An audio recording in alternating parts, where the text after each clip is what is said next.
Assalamualaikum warahmatullahi wabarakatuh. Apa kabar teman-teman sekalian? Mudah-mudahan semuanya sehat selalu dalam lindungan Allah Subhanahu wa taala. Ketemu lagi kita di pembelajaran bahasa Arab di akun Tadabbur Institute yang kita adakan rutin setiap Senin sampai Rabu pukul 19.30 waktu Indonesia Barat. Jadi bagi teman-teman yang ingin mempelajari bahasa Arab yang terstruktur, sistematis, ada rekamannya, ya, gratis, silakan follow akun Tadabbur Institute dan simpan jadwal live-nya Senin sampai Rabu. Apa aja jadwalnya? Senin kita belajar Nahwu dengan Ustadz Imam Subagja. Selasa kita belajar Shorof dengan Ustadz Imam Subagja. Dan Rabu kita belajar semantik dengan saya sendiri. Ya, semantik sebetulnya termasuk aspek dalam bahasa Arab. Ya, dalam bahasa apapun ada sebetulnya semantik. Yang jarang dipelajari di majelis-majelis. Mohon maaf, saya sedikit batuk. Ya.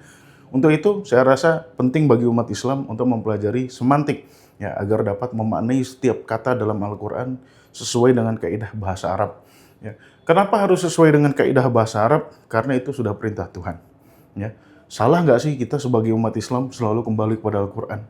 Kita pengen tunduk sama Al-Quran kok. Kita nggak pengen bertentangan sama Al-Quran. Ya.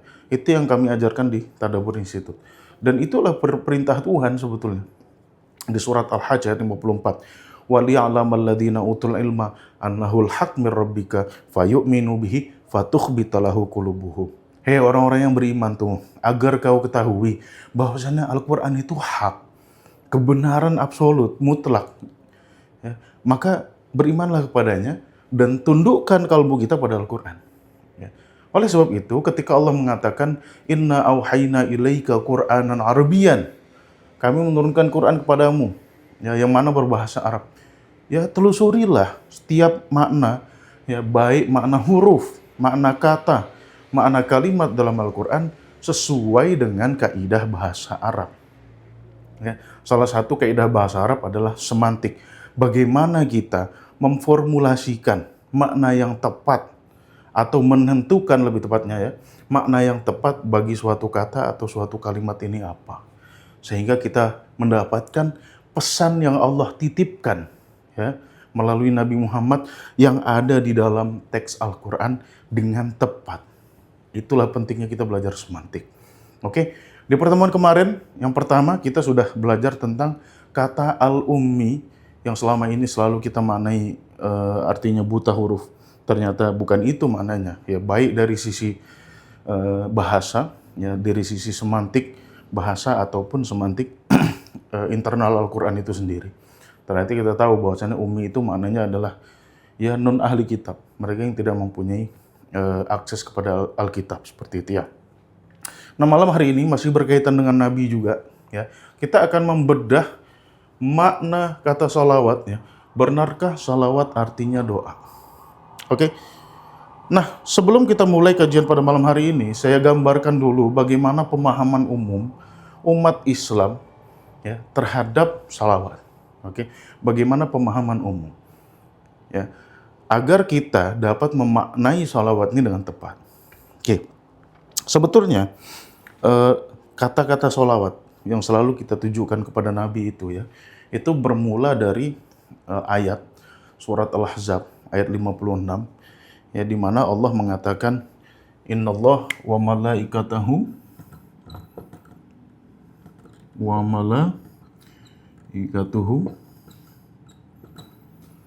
yusalluna 'alan nabi.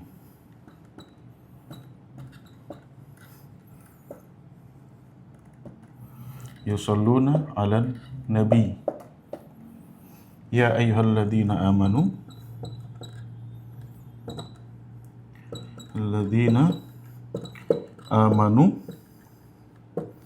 sallu 'alaihi wa sallimu taslima.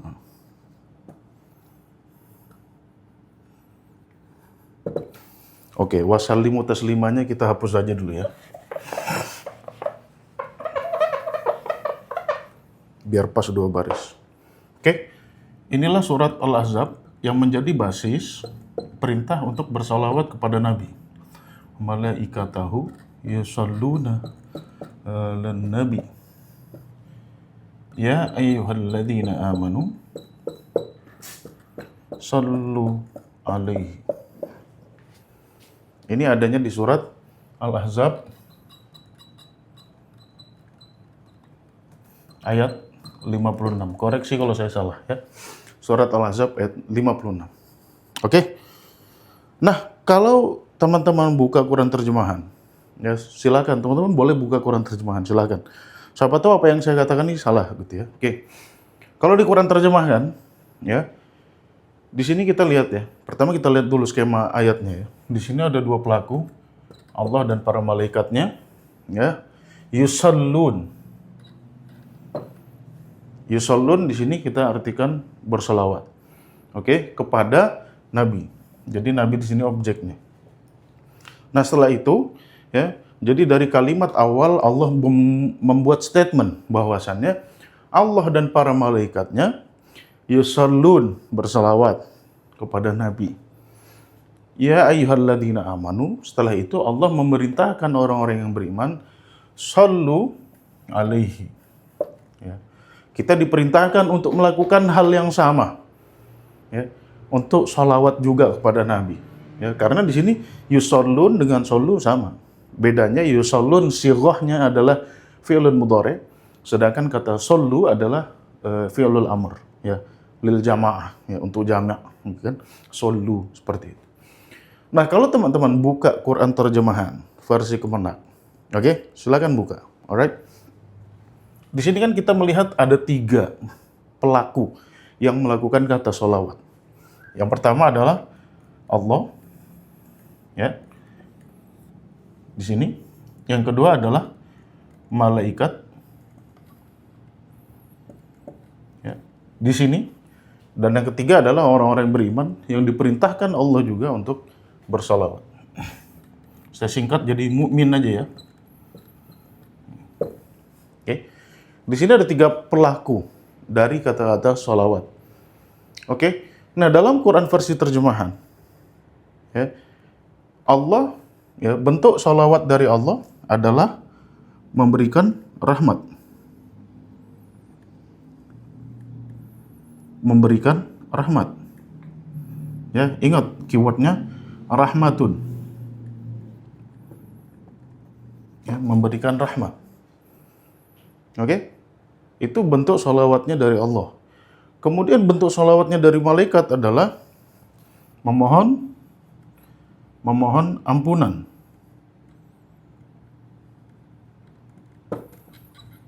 Ya. Ampunan itu keywordnya adalah maghfirah.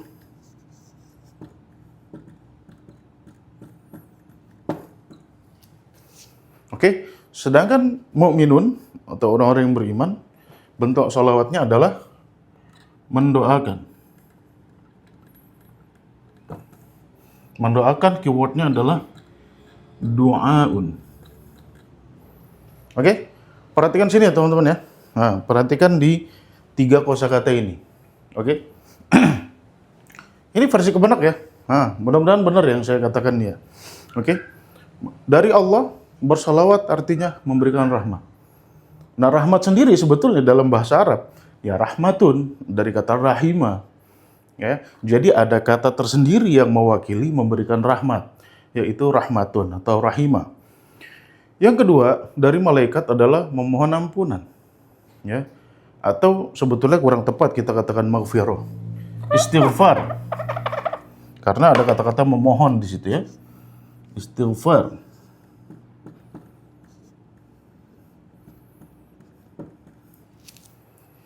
Nah, dalam bahasa Arab, memohon ampunan itu memiliki kosakata tersendiri, yaitu istaghfaro, yastaghfiru. Ya, kita hari-hari mengucapkan astagfirullah, artinya kita memohon ampunan.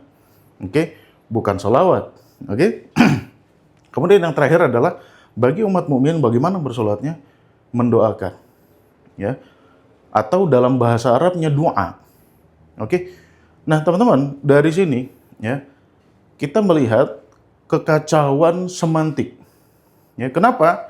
Karena di pertemuan sebelumnya saya sudah mengajarkan kepada teman-teman bahwasanya bahasa Arab ya tidak mengenal sinonimitas atau asinonim.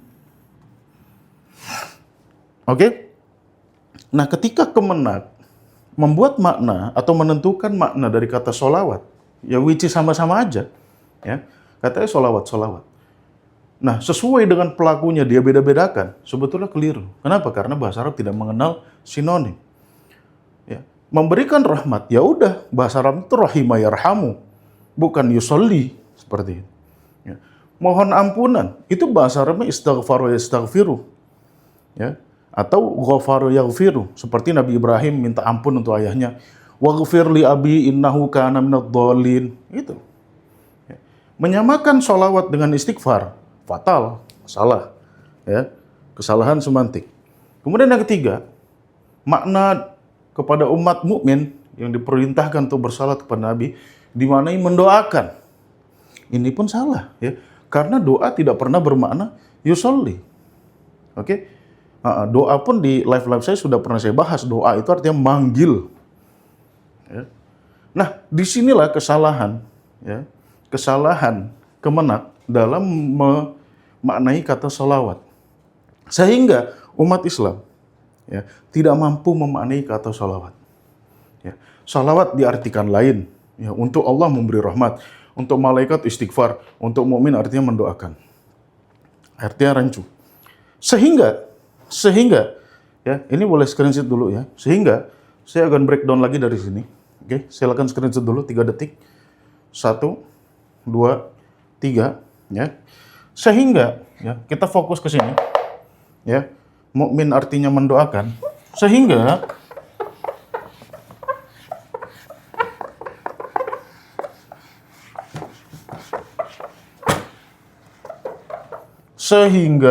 bagi umat Islam hari ini, ya, bagi umat Islam hari ini bersolawat kepada Nabi artinya adalah mendoakan Nabi. Ini yang dimaknai umat Islam hari ini. Benar nggak? Coba jawab di kolom komentar. Benar nggak? Benar nggak? Ini saya mengetes nih pembacaan saya terhadap fakta. Benar nggak? Di mata umat Islam hari ini bersalawat kepada Nabi artinya adalah mendoakan Nabi. Benar nggak? Benar ya? Benar ya teman-teman ya? Ya. Kenapa? Karena umat Islam mengikuti terjemahan Kemenak tadi. Ya. Umat mukmin artinya mendoakan Nabi. Apa doanya kepada Nabi? Nah, inilah kacaunya di sini nih. Allahumma, apa doanya kepada Nabi? Sholli. Doanya Allahumma sholli ala Muhammad. Saya ambil versi yang paling singkat saja. Ya. Jadi ketika umat Islam, ya, di mimbar, di majelis-majelis, ketika diperintahkan untuk sholawat kepada Nabi, ya, dalam otak kita artinya mendoakan Nabi, kemudian ramai-ramai kita mengucapkan Allahumma sholli ala Muhammad. Benar nggak? Jawab di kolom komentar. Benar nggak? Benar nggak teman-teman? Ya, benar nggak nih saya ngomong nih? Ya, ketika umat Islam, ya, diaba-aba sama penceramah bersalawat kepada Nabi, dalam otaknya mendoakan Nabi, kemudian ramai-ramai mereka mengatakan Allahumma sholli ala Muhammad. Benar ya? Oke? Nah, ini artinya apa nih? Ini kan bahasa Arab nih. Ya. Kalimat ini kan bahasa Arab. Artinya apa? Ya. Coba, ada yang tahu nggak nih? Kata Allahumma sholli ala Muhammad itu artinya apa? Coba. Kata Allahumma sholli ala Muhammad ini artinya apa? Ayo. Nah, Mas Wahyu. Ya Allah, bersalawatlah engkau kepada Nabi. Ya Allah. Ya, ini banyak umat Islam nggak ngerti nih. Ya Allah, bersolawatlah engkau kepada Nabi. Tanda seru karena perintah. Ini artinya, gitu. Ya, di sini ada yang merasa rancu nggak? Ya, kalau Anda nggak merasa rancu, Anda terlalu cerdas artinya. IQ Anda 200. Gitu. Ya. Disinilah munculnya kerancuan. Tadi kan Allah perintahkan umat, ya, atau mukminun untuk sholawat kepada Nabi. Tetapi kenapa kita ketika diperintahkan sholawat kepada Nabi, kita rame-rame mengucapkan Allahumma sholli. Kenapa kita nyuruh Allah balik? That's the problem. Oke? Ini loh. Oke, kalian mengucapkan Allahumma sholli ala Muhammad. Tahu nggak artinya apa? Artinya nih, ya Allah, sholli ini kata perintah. Dalam bahasa Arab ini kata perintah. Mau dihaluskan, mau nggak dihaluskan, ini tetap kata perintah. Dari sholla, yusolli, sholli. Itu artinya perintah. Ya Allah, sholli, sholawatlah engkau kepada Nabi. Oke? Allah nyuruh mukminin, mukminin nyuruh Allah balik. Ini fakta. Fakta nggak? Coba jawab di kolom komentar. Ini fakta nggak yang saya bilang ini? Fakta nggak ini? Coba jawab di kolom komentar.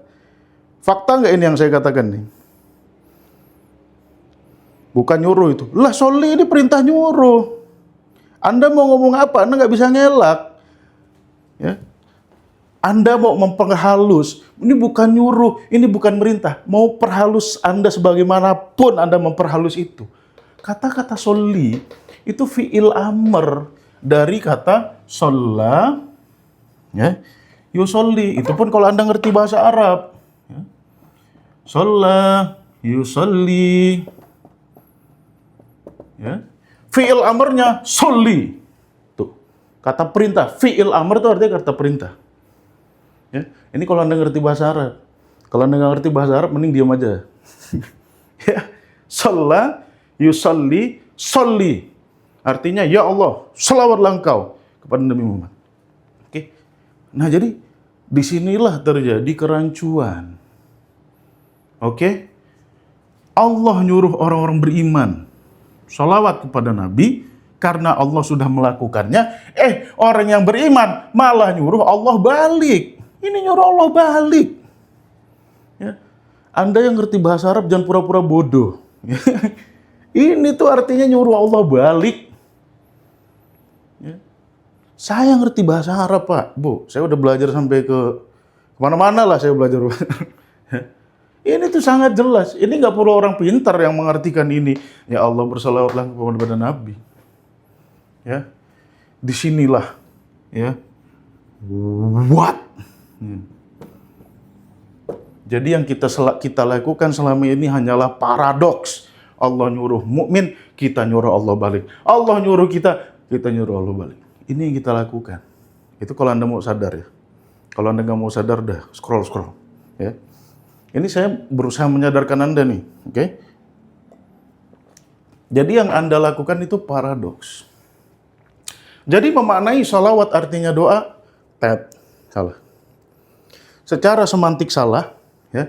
Kemudian apabila diaplikasikan, rancu, nggak jelas nih, absurd, ya. Nah ini, kalau kita tidak memaknai sebuah kata dengan semantik, ini yang terjadi. Jadi kita tiap Jumat kita bersolawat, mengucapkan kata-kata ini seperti mantra 1000 kali. Seakan-akan kita sudah bersolawat kepada Nabi. Sebetulnya kita nggak betul-betul bersolawat kepada Nabi. Ya, ini kalau Anda mau sadar. Oke.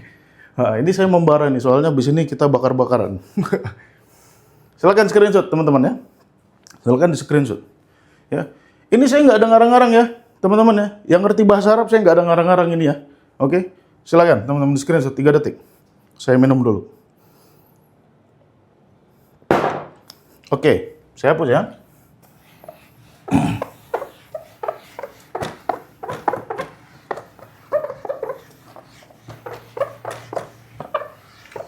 Nah, teman-teman, kerancuan ini harus kita pikirkan ulang.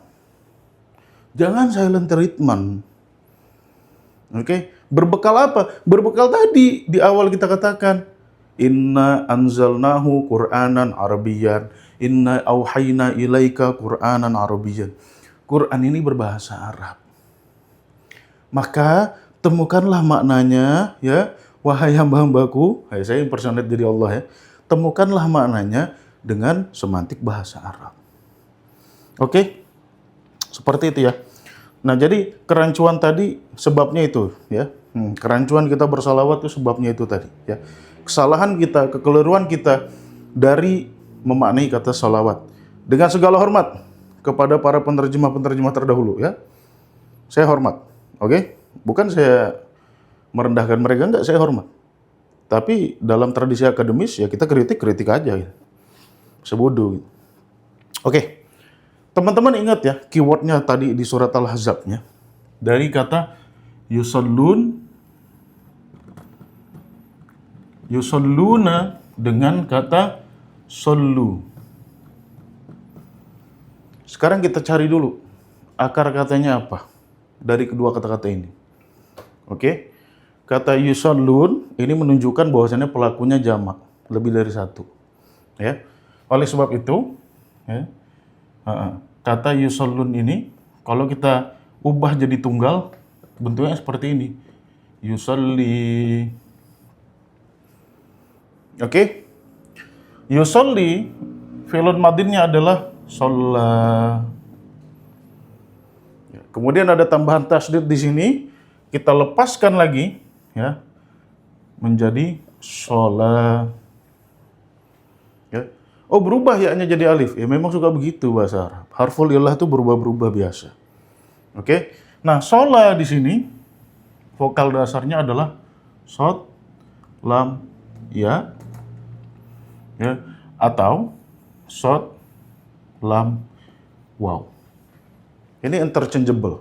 Antara ya dengan waw itu interchangeable. Oke, inilah vokal dasar. Inilah akar kata dari kata yusolli tadi. Ya. Loh, kita kan sholawat. Iya, sholawat itu, ya, sholawatun. Ya. Ini buat Anda yang nggak ngerti ya. Sholawatun itu bentuk jamak. Ini bentuk jamak. Tunggalnya apa? Coba ketik di kolom komentar. Sholawatun, ini tunggalnya apa nih? Sholawatun. Sholawatun ini jamak. Tunggalnya apa? Tunggalnya apa? Sholatun. Betul. Oke. Jadi, sholawat dengan sholat itu beda jamak dan tunggal aja. Ya. Anda yang nggak ngerti bahasa Arab, Anda pasti pusing. Ya. Nah, tapi nggak apa. Telan aja dulu. Ya. Ini bentuk tunggal. Oke? Kita hari-hari bilang sholawat, ya, kemudian sholat. Akar katanya apa? Ya sama, ini akar katanya. Sholaya atau sholawat. Ya. Jadi jangan heran, gitu ya. Sholat dengan sholawat itu satu bentuk, ya, bedanya jamak sama tunggal aja. Oke? Nah sekarang yang paling penting bagi kita adalah ini maknanya apa nih? Makna dasarnya apa? Seperti di pertemuan kemarin, ya kita bahas ummi dari vokal dasar hamzah, mim, mim. Itu makna dasarnya apa sih? Ya, ini makna dasarnya apa sih? Sederhana loh makna dasarnya ini. Apa? Menghubungkan. Atau lebih tepatnya terhubung gitu ya. Ini makna dasarnya gitu. Dari kata solaya atau solawa. Makna sederhananya, makna esensial, makna paling basis, paling basic, paling dasar, itu artinya terhubung. Ya. Oleh sebab itu, dalam bahasa Arab, sendi, tahu sendi nggak sih? Sendi itu loh, perhubungan antara tulang dengan tulang tuh. Itu bahasa Arabnya solan. Ya. Dari kata solawa juga. Karena sendi-sendi ini menghubungkan antara tulang. Bahasa Arabnya solan. Oke? Seperti itu. Ya. Ini makna dasar dari solaya atau solawa. Keep in mind ya. Oke? Keep in mind makna dasarnya ini. Oke? Seperti itu ya. Sekarang screenshot. Setelah ini kita telusuri semua ayat. Nggak semua tentunya ya. Beberapa ayat penting yang mengandung kata ini. Atau yang dibentuk dari derivasi kata solawa atau solaya ini. Oke? Silakan screenshot. 3 detik. 1, 2, 3. Oke ya.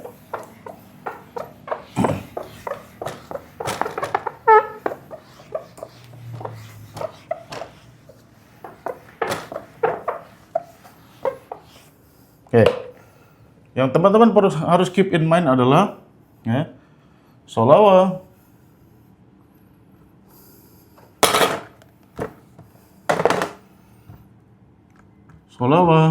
atau solea bermakna menghubungkan atau terhubung lebih tepatnya. Oke, ini keep in mind. Sekarang saya pengen teman-teman kita cari beberapa kata yang menggunakan kata solaya atau solawa sebagai vokal dasarnya. Pertama, ya, kita pergi ke surat Al-Lahab. Al-Lahab, ya, ayat berapa? Ayat 4 kalau nggak salah ya. Di mana Allah berfirman, sayasla naran dzata lahabin. Ayat berapa nih? Coba jawab di kolom komentar. Itu surat Al-Lahab ayat berapa? Soalnya saya nggak nulis tuh. Sayasla naron dzata lahab. Ini ayat berapa nih? Ayo buka Qurannya. Sayasla naron dzata lahab nih ayat berapa nih? Surat Al-Lahab ayat berapa nih? Ayat 3 ya. Oke. Ya. Ini saya akan detailkan biar teman-teman paham. Oke. Di sini teman-teman lihat kata yasla. Ya, sa-nya tambahan, ya-nya tambahan. Solaya.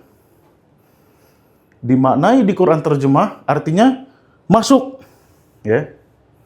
Masuk. Nah, kalau masuk itu bahasa Arabnya dakhola. Ya, tapi Allah menggunakan kata yasla di sini ya dengan arti dia akan terhubung dengan api.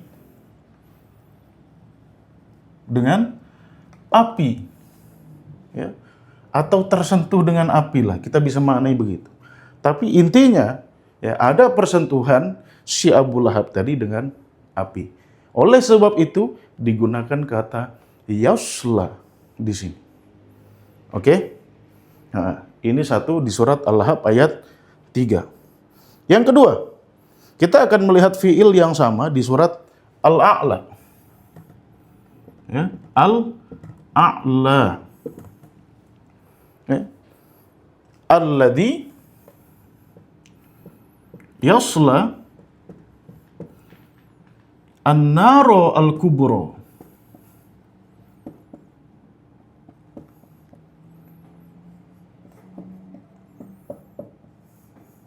Oke?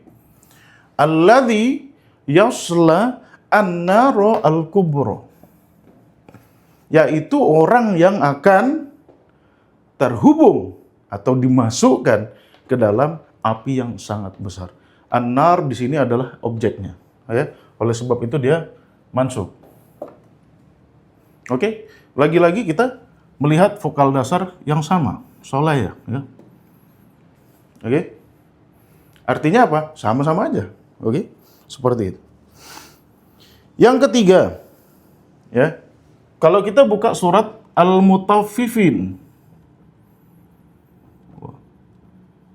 Ini penjelasan Quran dengan Quran loh. Kayaknya jarang kita temukan nih. Biasanya orang lompat dari Quran langsung cari hadis. Quran langsung cari hadis. Kita cari dulu bos di Quran. Bagaimana penggunaannya. Oke? Di surat Al-Mutaffifin, Allah ada berfirman, "Tsumma innahum lasalul jahim." Shotnya panjang. Tsumma innahum lasalu ya al-jahim.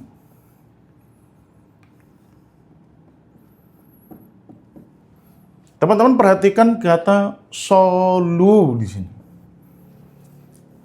Ya. Kok bentuknya beda dari yang awal? Oh iya, karena sigohnya juga berbeda. Ini sigohnya fi'lun mudhari', ini fi'lun mudhari', ini ismul fa'il. Dari kata soluna. Ya. Oh, nunnya hilang. Oh iya, karena dia jadi mudhaf, masuk ke mudhaf ilaihnya al-jahim. Nanya hilang di sini. Aslinya ada nunnya. Ya, ini jamak. Tunggalnya apa? Solin. Ya. Ini tunggalnya. Dari kata apa ini? Sama. Solawa. Solaya atau solawa. Oke. Nah, sebetulnya banyak penggunaan kata ini dalam Al-Quran. Sehingga kita dapat mudah memahami.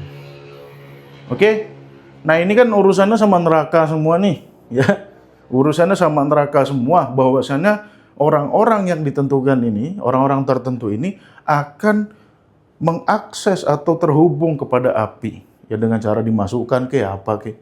Kan nggak selamanya dimasukkan gitu. Seperti itu. Oke? Ya. Nah, kemudian dalam konteks sholat misalkan. Sholat kan salah satu kata derivatif yang lahir dari kata ini. Ya. Oleh sebab itu, ya, ketika kita sholat, ya, di surat Toha ayat 14. Ya, di surat Toha. Apa Allah berfirman? Aqimis sholat lidzikri. Ini saya hapus aja ya. Aqimis sholat lidzikri. Untuk mengingatku. Ya, sholat berasal dari vokal dasar yang sama. Oke? Untuk apa kita mendirikan sholat? Agar kita mengingat Allah. Ya. Nah, kalau teman-teman perhatikan, 3 sentuhan di atas ini, ya, 3 keterhubungan di atas ini merupakan keterhubungan fisik. Kalau ini jelas tidak merupakan keterhubungan fisik, tetapi keterhubungan ide, keterhubungan yang bersifat abstrak. Kata-kata sholat ya dari vokal dasar yang sama. Oleh sebab itu, esensinya sholat, kita sholat tuh 5 waktu itu, esensinya untuk mengingat Allah. Agar terjadi yang namanya keterhubungan. Makanya seluruh aspek fisik dari sholat itu fleksibel. Ya. Pantat bisul. Nggak bisa sholat duduk. Ya udah sholatnya berdiri. Nggak usah duduk di antara 2 sujud, nggak apa-apa. Ya. Fleksibel. Ya kan? Pincang kaki. Ya. Main bola kena sliding tackle. Ya. Nggak harus sholat berdiri. Ya. Duduk nggak apa-apa. Nggak bisa duduk, lemas banget gitu. Ya udah tiduran. Ya kan? Tiduran masih lemas lagi, pakai isyarat mata. Nah, kenapa aspek-aspek fisik dari sholat itu bersifat fleksibel? Karena esensinya sholat adanya keterhubungan untuk kita mengingat Allah. Tapi kalau ininya nggak ada, kalau aktivitas otak kita nggak ada, nggak wajib sholat. Contoh siapa? Orang pingsan tuh nggak wajib sholat. Ada orang pingsan 3 hari misalnya. Ya nggak wajib sholat. Kenapa? Ya kesadarannya nggak ada. Ya. Untuk teman-teman muslim yang masih mabuk, ya, nggak boleh sholat ketika mabuk. La taqrabus sholat wa antum sukaro. Bukan Soekarno ya. Jangan kau dekati sholat, sedangkan kau mabuk. Kenapa? Karena kau nggak bisa membangun akses keterhubungan kalau otakmu lagi sengklek gitu loh. Orang mabuk bisa berdiri, bisa walaupun sempoyongan, ya, walaupun bengkok-bengkok bisa berdiri, ya. Tetapi dia nggak bisa mengaktifasi keterhubungannya kalau dia otaknya nggak sadar. Orang koma, ya udah, nggak usah sholat. Seperti itu. Ya. Nah, inilah aqimis sholah li zikri. Nah, ini beberapa kata dalam Al-Quran yang menggunakan vokal dasar sholawa atau sholaya. Saya nggak ngarang-ngarang. Oke? Nah, oke. Ya. Nah, tetapi yang teman-teman lihat di sini, fiil-fiilnya, itu bentuknya mujarrad. Apa itu mujarrad? Ikut kelas sorof, nanti teman-teman paham apa itu mujarrad. Oke? Silakan teman-teman, screenshot 3 detik. 1, 2, 3. Cekrek ya. Oke. Ini abis ini bakalan lebih penting nih. Jadi silakan share ke teman-teman yang lain.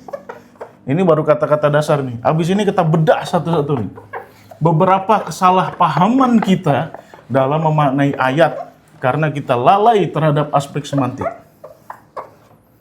Oke, sekarang kita nggak ngomong dalam konteks mujarrad atau dalam form mujarrad, tetapi dalam form mazid, ya, dengan tambahan tasdid menjadi sholla yusalli. Oke, kita akan bedah sholla yusalli. Ya, kalau saya membahas saya detail gitu. Beda tasdid, beda makna loh. Oke? Sekarang kita akan breakdown dari kata-kata shalla yusalli. Kalau sholla yasla artinya terhubung, ya. Makanya saya bilang ini kayaknya kurang tepat kalau maknanya menghubungkan. Terhubung aja lah, ya. Nah, kalau shalla yusalli ada tambahan tasdid, artinya lita'diyah, menjadikannya transitif, artinya menghubungkan. Oke, itu makna shalla yusalli. Oke, sekarang saya akan bahas beberapa ayat yang sering disalahpahami menggunakan kata-kata shalla yusalli. Oke, sekarang kita tahu ya surat Al-Kautsar. Tahu ya teman-teman ya? Surat yang cuma 3 ayat itu. Inna a'tainaka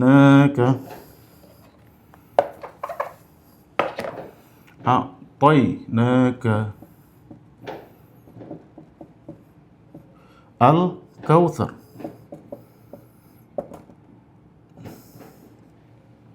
Ya, ayat keduanya fasholli li rabbika wanhar inna syani'aka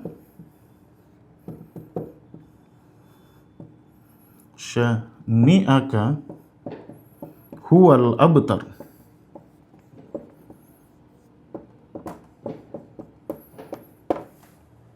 Oke, teman-teman akan menemukan kata-kata sholli dalam surat ini. Loh, kenapa ditulis semua Ustaz? Biar saya bisa menjelaskan secara runut. 1. Ayat ini diturunkan di periode Mekah. Belum ada perintah sholat 5 waktu. Camkan ya, ayat ini diturunkan di kota Mekah. Belum ada perintah sholat 5 waktu. Tetapi umat Islam hari ini menggunakan ayat yang kedua ini untuk sebagai legal standing diadakannya kurban. Aneh banget gitu. Jangankan kurban, sholat aja belum ada ini. Ya. Ini itu turun di Mekah ketika salah satu anak Nabi yang lelaki meninggal dunia. Kalau nggak salah namanya Ibrahim atau Qasim gitu ya. Turun ayat ini. Bagaimana kita bisa mengartikan ini sholat 5 waktu kalau sholatnya aja belum diperintahkan? Nah, kenapa otak kita langsung ke sholat? Sholli sholat. Ya karena kita nggak tahu mana dasar ini gitu loh. Kita nggak pernah diajarin sama Kemenak. Mana dasar? Sorry Kemenak ya. Mana dasar ini? Ya kan? Nah sekarang kita coba cari penjelasan. Ketika anak Nabi lelaki meninggal, artinya kan putus nih. Ya keturunan itu dari laki gitu kan. Bin siapa, bin siapa, bin siapa, binti siapa itu pasti ngambil nama bapaknya. Oke? Nah sekarang ya, perhatikan, inna a'tainakal kautsar. Aku telah memberikan kepadamu ya al-kautsar di mana telaga Kausar. Lebay saya bilang, yang memanai Kausar telaga Kausar itu lebay. Ya. Kausar itu sebetulnya itu kata terminologis yang artinya apa? Artinya adalah nenek-nenek moyang yang banyak kontribusinya, yang banyak perbuatan baiknya. Itu makna al-Kausar. Itu salah satu makna Kausar. Memang secara makna leksikal artinya banyak, ya. Tapi kalau sudah bentuk dalam Kautsar atau Kaisar, itu maknanya adalah orang-orang yang memiliki keturunan, garis keturunan yang hebat-hebat. Nah kita tahulah Nabi Muhammad tuh garis keturunannya hebat-hebat. Gitu, ya. Bahkan kalau ditelusuri sampai Nabi Ismail, sampai Nabi Ibrahim, itulah yang dimaksud dengan Kausar. Ya. Jadi keturunan yang banyak dan itu mulia semua, hebat-hebat semua. Gitu.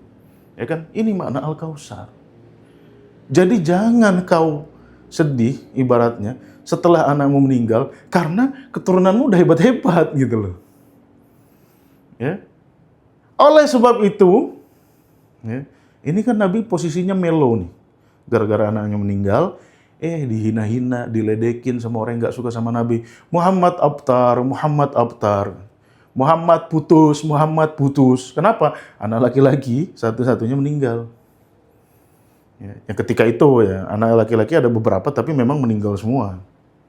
Ya. Oleh sebab itu, Nabi diperintahkan untuk sholli. Ya. Untuk apa? Coba kau datangi orang yang menghinamu itu. Li rabbika, untuk Tuhanmu. Kan di sini ada kata-kata li. Untuk Tuhanmu. Ya. Jadi sholli di sini artinya kepada orang yang menghina tadi. Orang yang ngejek Nabi tadi gitu loh. Muhammad abtar, Muhammad abtar. Sholli. Ya.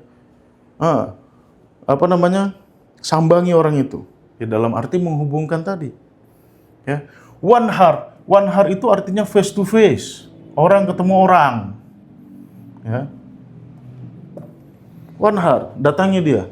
Hadap mukanya, bahasanya gitulah.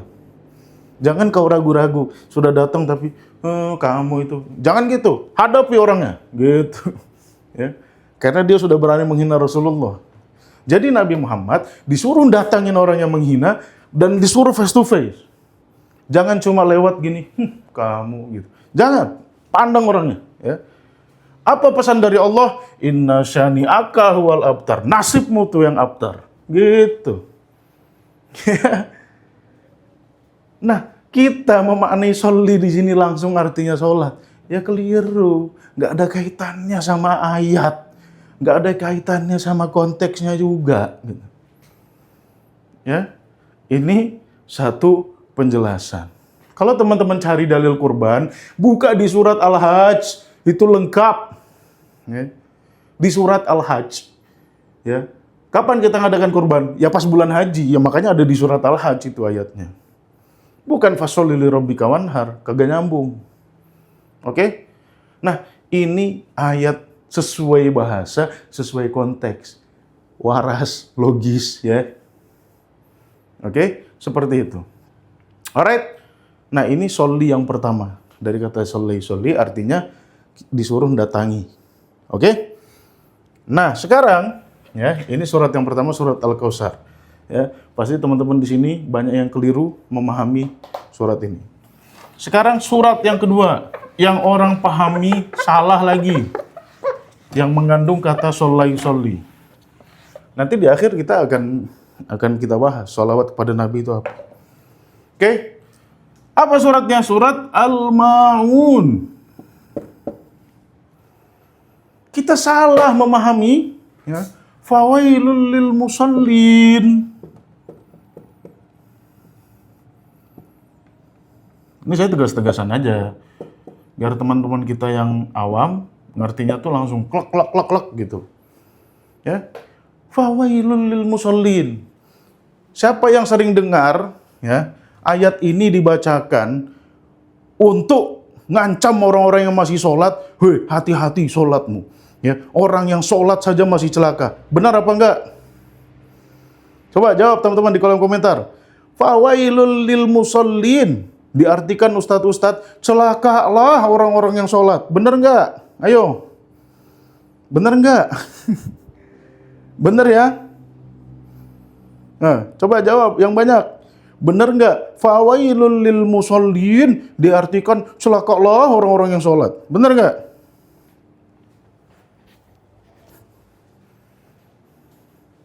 Sekarang saya tanya deh. Ayat ini lagi ngomongin apa? Surat Al-Ma'un ini lagi ngomongin apa? Ya, ayatnya teman-teman pasti sudah hafal. Ara'aital ladzi yukadzibu biddin. Kau lihat enggak orang-orang yang sebetulnya tuh dia mendustakan ad-din. Fadzadikal ladzi yad'ul yatim. Merekalah yang menghardik anak yatim. Wala yahuddu ala ta'amil miskin. Dan mereka tidak termotivasi untuk ngasih makan orang-orang yang miskin. Jadi lagi ngomongin yatim, lagi ngomongin miskin.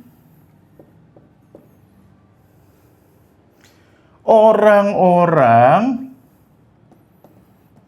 yang berhubungan dengan yatim dan dengan orang miskin. Ini loh ayat ini lagi ngomongin ini, Pak D. Oke? Nah, setelah itu ayat ini, fawailul lil musallin. Artinya, celakalah orang-orang yang berhubungan dengan yatim dan miskin. Siapa yang celaka? Alladzina hum an sholatihim sahun. Mereka yang lalai ketika ngurusin yatim, yang lalai ngurusin orang miskin. Bukan lalai sholat itu, bukan 5 waktu itu. Makanya setiap ketemu kata sholat yusalli, jangan langsung artikan sholat 5 waktu. Nggak semua kata sholat yusalli artinya sholat 5 waktu gitu loh. Nyambung nggak? Sama konteks ayat nyambung nggak? Coba jawab jujur. Nyambung nggak sama konteks ayat? Kalau kita maknai ya kata-kata musallin ini dengan kata terhubung.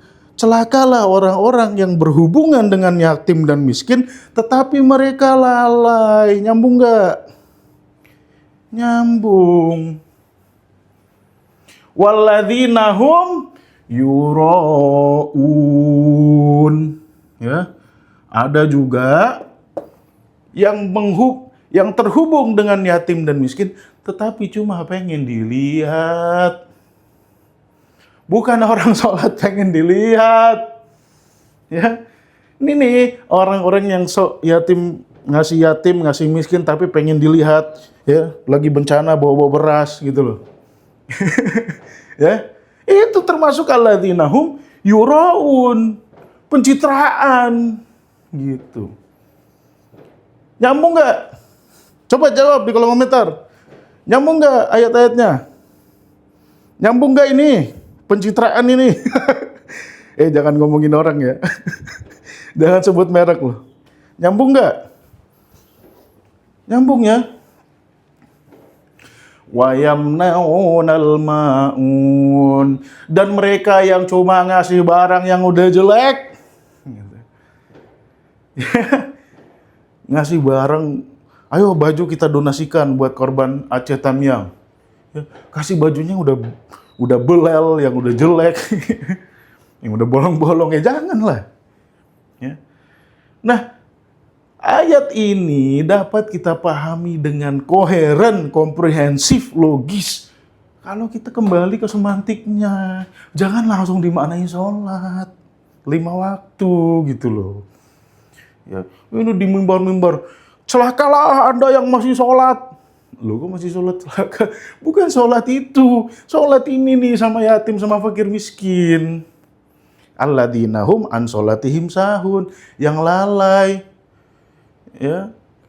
Yatim kadang-kadang dikasih duit, kadang-kadang nggak dikasih duit. Gitu kan. Padahal dia sudah komitmen untuk bertanggung jawab. Nah ini parah. Apalagi yatim punya harta, dia kelola malah nggak dikasih ke anak yatimnya. Ini yang dimaksud an sholatihim sahun. Waladina hum yura'un, bukan ketika sholat pengen dilihat orang. Ya. Nah, ini salah satu kata sholla yusalli ada di dalam ayat ini dalam bentuk isim fa'il. Kata-kata musallin. Oke? Ya? Oke ya? Screenshot. 3 detik. Saya minum dulu. 1, 2, 3. Ini jarang-jarang kan dapat kajian kayak gini, jujur aja. Mudah-mudahan kita bisa istiqomah ya.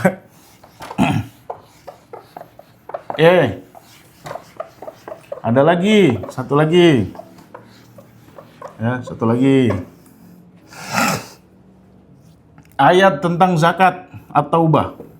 Khud min amwalihim sodakotan tutahhiruhum wa tuzakihim biha wa sholli alaihim. Ini yang punya lembaga ambil zakat nih, perhatikan ayat ini ya. Inna sholataka sakanun lahum.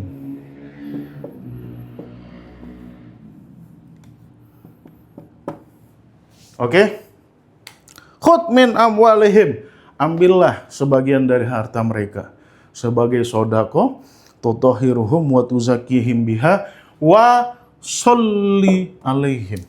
Ini bukan hampir seluruh badan amil zakat. Seluruh badan amil zakat di Indonesia, dunia dan seisinya memaknai ini doa. Jadi kalau ada orang zakat didoakan, amin ya Allah, mudah-mudahan hartanya tambah lagi, Pak, amin. Sebagai perilaku itu nggak salah ya. Maksudnya ketika ada orang zakat, ya kita doakan, that's fine. Tapi bukan ini makna dari ayat ini gitu loh. Ya, jujur aja, bener nggak? Pengurus-pengurus lembaga ambil zakat, kalian memaknai ini mendoakan kan? Bener nggak? Coba jawab.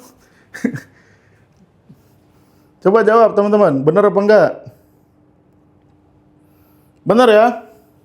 Bentar, ini ada puzzle nih. Bener ya? Bro, kita manai sebagaimana makna dasarnya. Wa sholli alaihim. Datangi rumahnya. Ya. Kan disuruh khut. Ambil. Ambil itu bukan nunggu di kantor artinya. Artinya apa? Gerak. Sholli alaihim, datangi. Ya. Kenapa? Sesungguhnya kalau kau mendatangi mereka, dapat mendatangkan ketenangan bagi mereka. Kenapa? Karena mereka nggak harus keluar rumah bawa harta yang banyak gitu loh. Ini kan? Ini ngomongin zaman Nabi ya. Kalau sekarang sih bisa transfer gitu. Oke.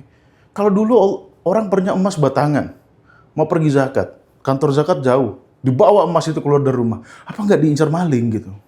Tapi kalau lembaga amil zakat yang dikelola langsung sama khalifah datang, kan aman. Gitu loh. Ini maksudnya. Ya. Khud, ambil, sholli alaihim, datangi. Kenapa? Kalau kita datangi enak. Ya. Kita bisa privacy, hartanya berapa. Ya kan? Nggak harus diumbar ke orang lain. Kalau datang ke kantor kan diumbar ke orang lain. Ini kan konteksnya zakat, bukan infak, ya kan? Nah, sesungguhnya ketika kita terhubung sama mereka, datangin ke rumah mereka, ini dapat menjadikan ketenangan bagi mereka. Yo, ini kata Soldi juga. Oke, ya, lembaga amil zakat, weh, datengin orang-orang yang zakatnya gede-gede itu, ya. Oke ya. Nah, ini beberapa ayat yang menggunakan kata sholla yusolli. Sekarang kita masuk kepada sholawat Nabi. Oke, screenshot 3 detik. 1, 2, 3. Oke.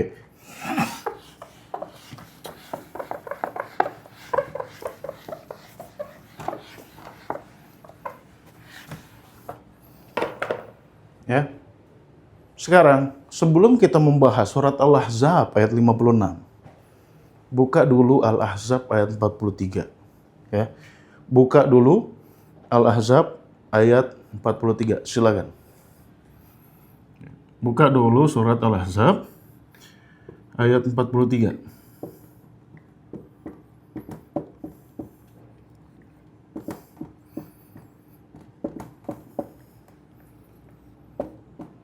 Udah buka belum?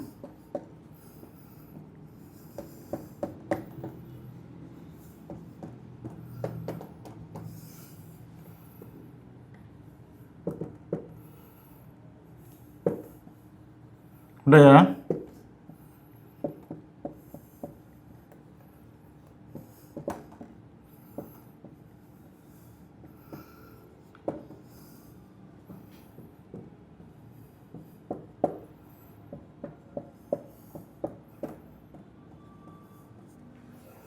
Ayatnya ini bukan. Benar nggak? Surat Al-Ahzab ayat 43. Ayatnya ini bukan. Coba jawab di kolom komentar. Surat Al-Ahzab ayat 43. Bener nggak? Yo, coba cek di Quran. Bener nggak? Bener ya? Oke ya. Ini saya nggak ngarang nih. Saya nggak pakai pendapat pribadi. Saya nggak pakai pemikiran pribadi. Cuma pakai ayat-ayat Al-Quran. Kembalikan kemana dasarnya. Oh, ternyata pemahamannya gini. Logis sekali. Ya. Oke? Oke, sekarang ke sini Al-Ahzab, ya. Al-Ahzab ayat 43. Ada kata-kata yusolli? Ada ya. Di mana? Right here. Oke. Huwallazi yusolli alaikum. Pada manusia seluruhnya. Dialah Allah yang ingin terhubung dengan seluruh manusia. Jadi pada awalnya Allah itu ingin bersolawat kepada seluruh manusia. Itu pada awalnya. Sebelum surat Al-Ahzab ayat 56. Ya. Nih, ini 43 loh. Duluan ini. Oke.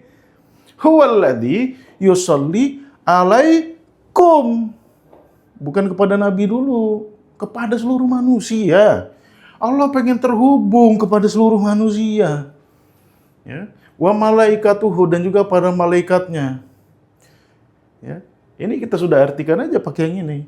Allah ingin terhubung. Untuk apa Allah ingin terhubung? Liyukhrijakum minaz zulumati ilan nur, agar kau tidak bodoh, keluar dari kebodohanmu menuju cahaya. Ya. Oke. Ini dulu nih. Kita pahami dulu nih.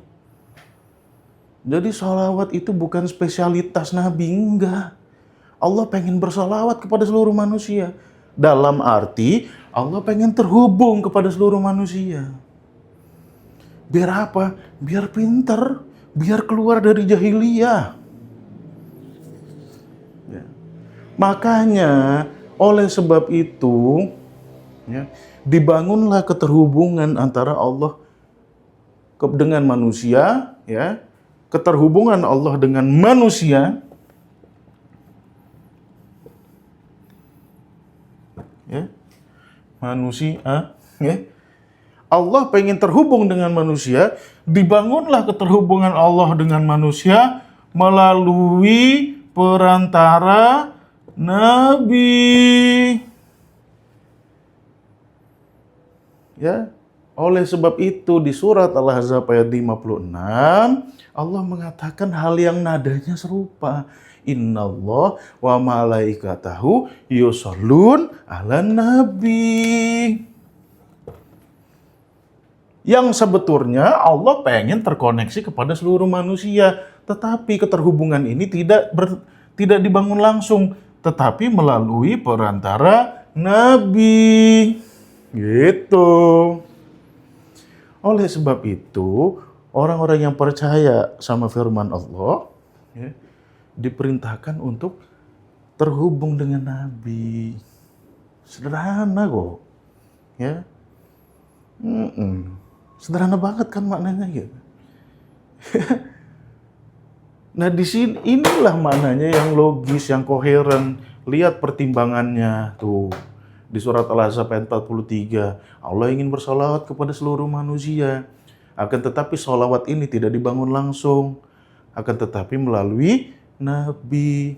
Oleh sebab itu, hal yang dapat mengeluarkan manusia dari kebodohan menuju cahaya, yaitu wahyu, diturunkan kepada nabi gitu. Ya. Salah satu media, bahkan satu-satunya media yang Allah berikan kepada manusia agar manusia keluar dari kebodohannya adalah wahyu. Makanya di Ibrahim ayat 1 Allah berfirman, kitabun anzalnahu ilaika litukhrijan nas minaz zulumat ilan nur. Buka surat Ibrahim ayat 1. Makanya kita disuruh terhubung sama nabi. Ya. Keterhubungan ini banyak bentuknya. Salah satu bentuk yang paling sederhana, ya. Salah satu bentuk yang paling sederhana. Yas'alunaka anil khamri wal maisir, contoh. Ya, ini kan berupa ilmu pengetahuan ini. Orang-orang bertanya kepadamu Nabi Muhammad, yas'alunaka, orang-orang bertanya kepadamu tentang khamr dan maisir kan? Habis itu apa? Qul, turun wahyu. Ya. Katakanlah apa? Fihima ismun kabir. Di dalam keduanya terdapat dosa besar. Wa manafi'u linnas, tapi ada juga manfaatnya. Wa ithmuhuma akbaru min naf'ihima, tetapi dosanya lebih besar daripada manfaatnya. Ini salah satu bentuk ayat yang menjelaskan, ya, yang menceritakan bagaimana orang-orang yang beriman ketika Nabi hidup bersalawat kepada Nabi. Mereka tanya sama Nabi, Nabi, gimana sih ini khamr maisir nih? Wahyu turun. Ini loh. Jadi Nabi di sini berperan sebagai intersection point. Ya, itulah makna sholawat. Bukan spesialitas Nabi. Pada dasarnya Allah pengen terhubung kepada seluruh manusia. Tetapi keterhubungan dibangun melalui Nabi. Oleh sebab itu Nabi dikatakan, ya, bahwasannya Allah terhubung dengan Nabi. Wahai orang-orang yang beriman, terhubunglah ke intersection point. Salah satu bentuknya yang paling gampang itulah ya di Quran, yas'alunaka. Itu bentuk sholawat. Orang tanya, kan banyak sekali ayat Quran yang bentuknya yas'alunaka. Yas'alunaka anil anfal, yas'alunaka anis syaril haram, yas'alunaka apa lagi ya? Banyak. Ya, anil mahid. Mereka bertanya kepadamu tentang haid ini gimana? Qul, katakan. Nah, itulah fungsinya liyukhrijan nas minaz zulumati ilan nur gitu loh. Nah, ini fungsinya, fungsi sholawat tuh ini. Dan itu sudah dipraktekkan oleh orang-orang terdahulu. Makanya banyak ayat yas'alunaka anis sa'ati ayyana mursaha. Hei, kapan kiamat nih Nabi? Ya, kul innama ilmuha indallah. Katakan, yang tahu kiamat itu cuma Allah. Itu versi Quran. Nabi disuruh mengatakan, yang tahu kiamat cuma Allah. Surat apa tuh? Ya. Ini loh makna sholawat kepada Nabi. Jadi keterhubungan manusia dengan Nabi itu makna sholawat. Inna Allah wa malaikatahu yusalluna ala nabi. Datang kepada malaikat, Jibril datang kepada Nabi, Jibril pun datang kepada Nabi. Ya ayyuhalladzina amanu sallu alaihi wa sallimu taslima. Hubungkan kepada Nabi. Bukan nyuruh Allah balik gitu loh. Ya. Kalau Nabi masih hidup enak. Orang-orang langsung nanya, yas'alunaka, yas'alunaka, yas'alunaka. Nah kita yang udah Nabi nggak ada ini, ya udah. Kita nggak bisa nanya langsung sama Nabi. Ya. Tapi pesan Nabi terhubung dengan Al-Quran, ya udah kita sudah terhubung dengan Nabi. Ya, kenapa? Karena intinya adalah liyukhrijakum minaz-zulumati ilan nur. Pegang teguh sama Al-Quran. Nah, itu sudah merupakan keterhubungan dengan Nabi. Alright. Jangan lagi ada yang tanya. Jadi kalau tahiyat akhir kita baca apa, Ustadz? Ya, itu kan nggak wajib. Sholat itu kan yang wajib cuma Al-Fatihah aja. Nah inilah baru namanya sholawat kepada Nabi. Capek saya. Gimana teman-teman? Cukup puas? Bisa dipahami teman-teman? Ya, skema sholawat ini ya, tidak ada satu disiplin pun yang kita langgar ya, sesuai dengan semantik bahasa, sesuai kaidah, sesuai logika, sesuai fakta, ya, sesuai dengan ayat-ayat yang lain, koheren. Alhamdulillah ya. Dah sampai sini dulu, ya. Jadi bagi teman-teman yang ingin ya belajar bahasa Arab ya, terkait semantik ini, yang saya jamin teman-teman jarang dapatkan di majelis-majelis lain, silakan follow Tadabbur Institute. Ya. Jadwal live-nya jangan lupa nih, Senin sampai Rabu. Tapi untuk kelas semantiknya hari Rabu. Ya. Kalau Senin sama Selasa belajar sorof. Apakah sorof, nahu sorof nggak penting-penting? Belajar gini-ginian kalau nggak ngerti nahu sorof, puyeng. Seperti itu. Ya, insya Allah ketemu lagi minggu depan dengan pembahasan yang lebih menarik lagi. Ya, kita akan bedah seluruh pemahaman-pemahaman yang rancu-rancu itu. Ya, kita telusuri balik, pasti dapat yang logis. Karena itu sudah jaminan Tuhan, gitu kan. Itu aja teman-teman. Mohon maaf ya, maaf kalau ada salah-salah kata, ya maaf kalau Kemenak saya singgung-singgung, tapi memang fakta kok, ya kan. Saya pun sudah berapa kali baca terjemahan Kemenak. Oke, itu aja yang dapat saya sampaikan. Kurang lebihnya mohon maaf. Jumpa lagi minggu depan. Besok pagi saya live di akun saya apa enggak? Saya nggak tahu. Soalnya lagi parah ini. Kalau pagi kan lebih parah lagi tuh, ya kondisi tenggorokan. Itu aja ya teman-teman ya. Nanti rekamannya ada di grup. Kalau teman-teman pengen belajar serius ya, sebetulnya ada grupnya. Grup Tadabbur Institute Arabic Circle. Nah kalau teman-teman ikut grup itu, rekaman ini nih nanti ada. Bisa teman-teman putar-putar lagi. Gitu ya. Caranya gimana? Tanya admin aja. Nomornya ada di bio. Itu aja. Wabillahi taufiq wal hidayah. Assalamualaikum warahmatullahi wabarakatuh. Bye-bye.